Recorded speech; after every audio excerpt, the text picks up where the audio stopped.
Hosted by you/Throrex husband. I, 28M, used to be married to an amazing woman, 24F. We divorced 2 years ago after dating for 1 year and being married for 3. She was, and still is, the love of my life, and our divorce is my biggest regret.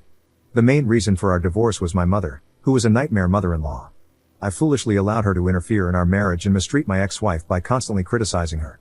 While I never called my mother to complain about my ex or sided with her against my ex, I should have enforced strict boundaries as soon as I realized she was a problem for us. I did go no contact with my mother twice, during my ex-wife's miscarriages, because I wanted to shield her from additional stress. However, during the second miscarriage, my mother found out about it by reading some texts on my sister's phone. She also discovered through those texts that it was our second miscarriage, and she went ballistic. My mother showed up at our home, and instead of turning her away immediately, I made the mistake of taking her into the living room to try to calm her down and explain things.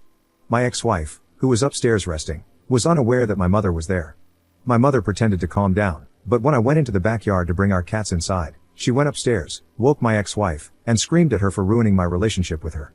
She also made horrific comments about my ex-wife being barren. By the time I got upstairs, 5 minutes later, as the cats weren't cooperating, my ex-wife was in tears. I kicked my mother out immediately, but that incident was the final straw for my ex-wife, and we split up a month later. We agreed to remain friends and acknowledged that we still had feelings for each other, but the relationship was no longer beneficial to her.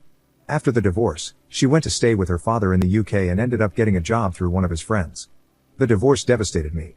I went no contact with my mother and started therapy, which helped me understand that my relationship with her was toxic. I learned strategies to manage communication with her, and now we're low contact, only speaking at family events. According to my siblings, she still doesn't see what she did wrong, so I have no plans to move beyond low contact with her. I've never moved on from my divorce.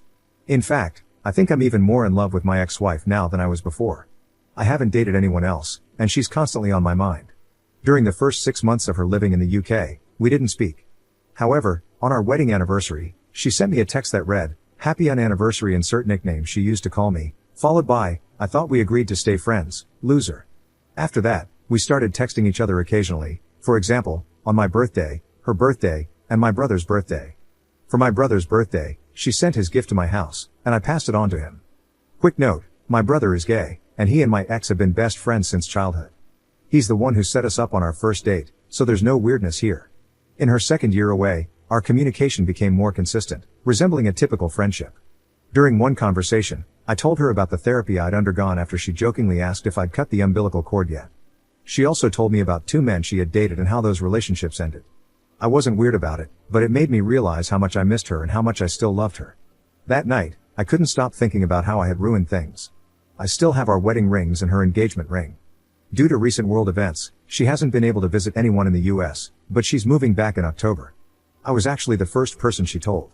Everyone in our circle is excited, and my brother is organizing a homecoming party for her. The party will likely be hosted at my house, our former marital home, because I'm the only one in the group who lives alone. My brother recently asked me if I'd consider hanging out with her one-on-one after she moves back. I wasn't planning to ask her, but now it's all I can think about. Since they're best friends, I wonder if she might have put him up to it, similar to how she asked him to set us up when we first started dating. I asked my sister for advice, and she said I shouldn't ask her to meet up and should wait for her to take the lead if she wants to. I do think she might still have feelings for me because, during one conversation about one of her breakups, she said, "None of the men over here can handle me like you can." However, her humor is generally flirtatious, so I can't be sure. I'd love an outside perspective. Would asking her out be the right thing to do? Thanks for reading. Edit. You've all convinced me to ask her now instead of waiting until October. It's late here in the UK right now, but I'll call her tomorrow. Thanks for all the encouragement. Edit. I wanted to clarify what I meant by low contact since I know everyone interprets it differently. The low contact I have involves only saying happy birthday to each other in the family group chat.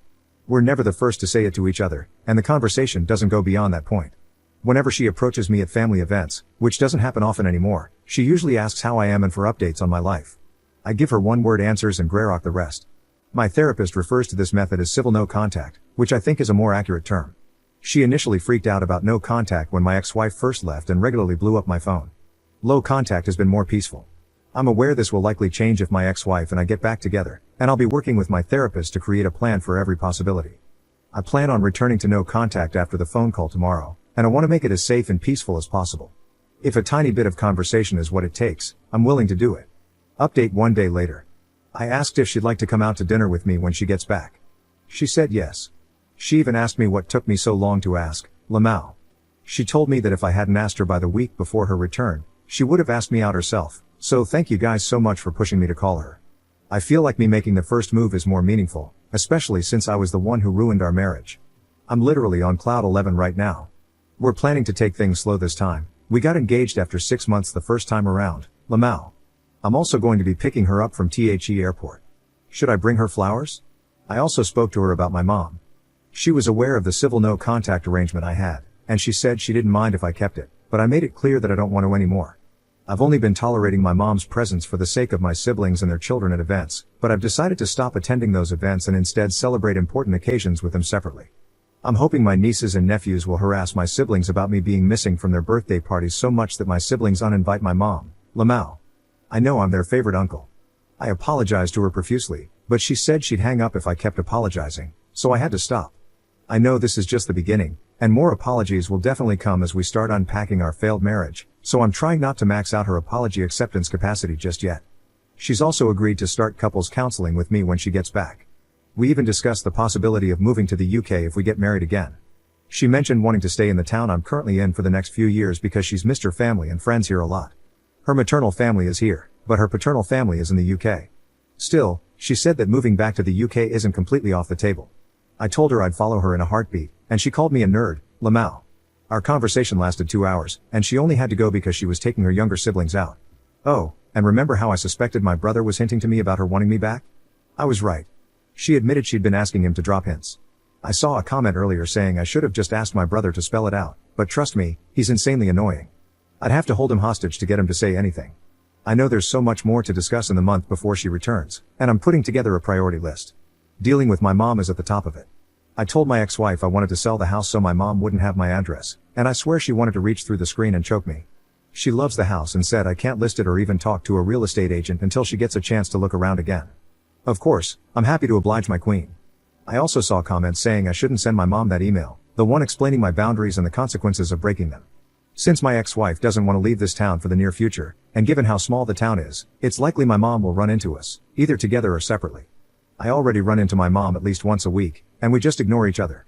I'd hope she has the decency to keep it that way, but she can't be trusted. If she crosses the line, I'm prepared to take legal action. Any advice on this is welcome. For now, my plan is to attempt total no contact in the month before my ex-wife returns.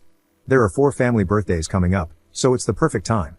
My absence at all 4 events will definitely be noticed, and I'll get to see my mom's reaction. I'm also considering asking my brother and sister to sit her down and tell her not to bother me anymore, that I've decided to go fully no contact. I know some of you are mad at the civil no contact I've been doing, but it's helped me maintain the peace I needed for the past 2 years. However, I understand that everything will be different when my ex-wife is back. Thank you all so much. You're all invited to our second wedding. Edit. She found this post on Best Redditor Updates, Lamau. She called me a total nerd. She also wants me to thank you all for convincing me to call her instead of waiting until October. And she told me to call her my girlfriend instead of my ex-wife, so that's what I'll be using from now on. Edit. I'm fully aware that my mom is racist. By closet racist, I meant someone who's kept it hidden effectively for so long. She's also just a complete weirdo in general, so there are multiple reasons why she doesn't like my girlfriend and my brother's boyfriend beyond race. She hates my girlfriend because of her messed up family background and her miscarriages, in addition to race. She also dislikes my brother's boyfriend for being into motorbikes and smoking pot. She's incredibly absurd, so at the beginning, I wasn't sure if it was racism or not, but now it's pretty obvious.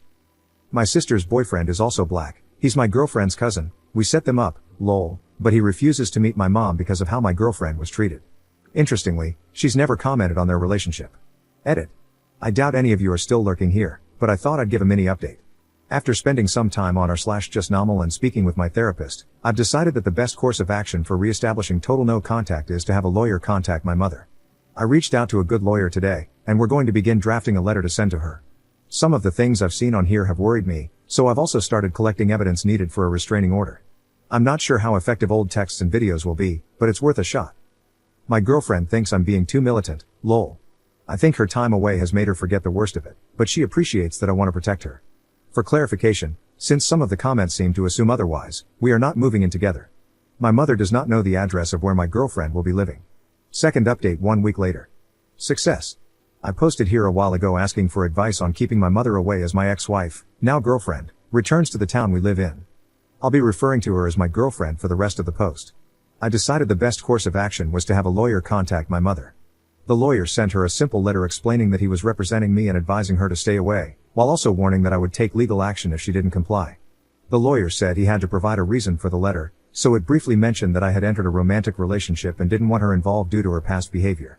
It did not specify that I had gotten back with my ex-wife. This sparked a whole fight with my parents and older siblings. My dad even showed up at my house to argue with me. He kept going on about how hurt my mother has been during the 2 years I've been mostly no contact with her. There was no mention of what she had done to me and my girlfriend. I like my dad, but he's a complete pushover who does whatever my mother wants. I didn't tell him I was back with my girlfriend, but I did tell him flatly that my mother's insane behavior during my marriage is why I want nothing to do with her now. He pulled the classic "she's your mother, she loves you, and you're really hurting her" argument, but I didn't back down. I explained that because the town we live in is so small and I already run into her regularly, there's a high chance I'd run into her while I'm with my girlfriend. I told him I didn't want her to lose control, so having a lawyer warn her was the best way to avoid escalation. I made it clear that the ball is in her court. If she respects my no contact, then this won't need to go further, and we can all live peaceful lives. Eventually, my dad agreed with me. Before he left, I also told him never to show up at my house unannounced again. He promised to explain the situation to my mother and tell her that if she behaves, I won't take legal action. My older sisters have all called me to insult me, but I sent them the same text telling them to mind their own business, and the harassment stopped. It's been a day since all this happened, and my father said my mother agreed to leave me alone. While I can't completely trust her word, it's a start, especially since last time I tried to establish no contact, she went off the rails. I've already spoken to a realtor about getting my house on the market by mid-October. I'd like to sell it sooner, but my girlfriend wants to have a look around first, so I'm waiting. I plan to move to a neighboring town where I can keep my job, see my friends, and stay in touch with the family members I'm close to. I won't be attending any family events where my mother will be present. Missing my nieces and nephews' birthdays will be tough, but I'll visit separately to give them their gifts. So far, so good, it's been a tentative success. There's still a month before my girlfriend returns, so I have time to handle any issues that might come up before then. To clarify, my girlfriend won't be moving in with me, and my mother doesn't know where she'll be staying. Here's to more successes. Third update 1 month 1 week later. Hello, everyone. Sorry for keeping you all waiting. My girlfriend has been back for a week today, and it's been the best week of my life. I picked her up from the airport last Saturday. I brought her a gigantic bouquet of daffodils, and we both cried, lol. Seeing and hearing her again in person was so surreal because I'm so used to speaking to her over video calls. Her accent has become more British now, and it's so cute. The drive back to our town was challenging because I had to keep my eyes on the road, but I wanted to look at her the entire time. We had the homecoming party at my place, our old marital home, on Sunday, and it was amazing. It felt just like old times when we were still married and hosted our friends. She stayed to help me clean up with my brother and, unfortunately, her older brother too, who does not like me. She wanted to come over and have a look at my house before I put it on the market, and we did that on Tuesday. It was extremely emotional, and we both ended up crying, especially when we got to the master bedroom. When she left, I moved my things into another bedroom, locked up our old shared bedroom, and basically forgot about it. I only went in about once a month to clean it, but other than that, it stayed locked. Our old rings, a few things she had left behind, and some items that were too painful for me to look at, like framed photos we had together, were in there. She ended up taking her old wedding and engagement rings to wear on a necklace, which was really touching because I thought she wanted to completely forget our previous relationship and start fresh. I'm happy to know that she looks back on our past together fondly despite it being a hot mess. Yes, if we do get married again, I will 100% be buying new rings. We've hired a counselor to work through our relationship, and our first appointment is next week, so wish us luck. I also have an appointment to get the house valued next week so I can sell it ASAP. My girlfriend is currently staying with a family member and is apartment hunting, so we also have some appointments next week to look at places for her. The coming week is pretty jam-packed for us. We won't be living together for a while so we can take things slower than we did last time. Last time, we got engaged after 6 months and married 6 months later. During the week she's been back, we've spent a few hours together every day, except when I'm working, apart from Wednesday. I know some of you will probably be wondering about my mother, and I have good news. We live in a small town, so it was 100% likely that my girlfriend would run into her within her first week back. She ran into her on Wednesday, and my mother did not do anything. My girlfriend was out with her younger sister at Starbucks, and my mother noticed her, then turned around and went about her business like a normal person. I will never be open to re-establishing communication with my mother, but it actually looks like she's learned her lesson after 2 years of very low contact. Unfortunately, my lawyer said I probably wouldn't be able to get a restraining order against her, so I seriously hope she continues to behave. According to my siblings and father, she didn't even tell them she had seen my girlfriend. I need to clarify that my mother does not know we are back together, and I'm hoping to move to the next town over to keep it that way. Once again, thank you all for your support and encouragement. I will be eternally grateful that you convinced me to ask her out back then instead of waiting until now. She wants me to thank you all too. You're all awesome. Comment update 4 months later. We moved in together. My girlfriend couldn't find an apartment she liked, so we decided to live together again. Other than that, there are no new developments.